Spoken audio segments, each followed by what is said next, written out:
أعوذ بالله من الشيطان الرجيم. بسم الله الرحمن الرحيم. ألم تر إلى الذي حاج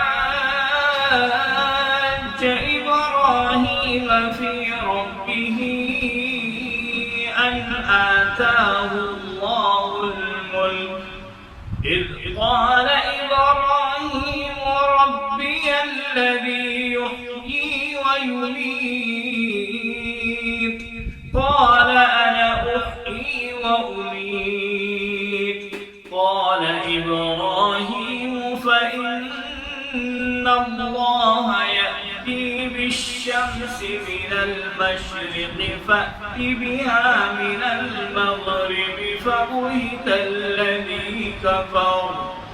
والله لا يهدي القوم الظالمين.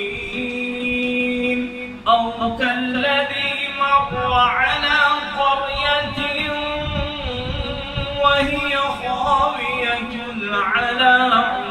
عروشها قال أنى يحيي هذه الله بعد موتها فأماته الله 100 عام ثم بعثه قال كم لبثت قال لبثت يوما أو بعض يوم قال بل لبثت 100 عام فانظر إلى طعامك وشرابك لم يتسنه وانظر إلى حمارك ولنجعلك آية للناس وانظر إلى العظام كيف ننشزها ثم نكسوها لحما فلما تبين له قال أعلم أن الله على كل شيء قدير. وإذ قال إبراهيم رب أرني كيف تحيي الموتى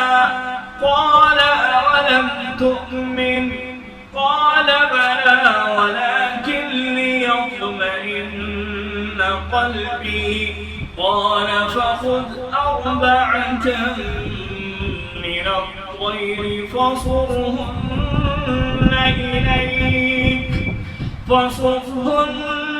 إليك ثم اجعل على كل جبل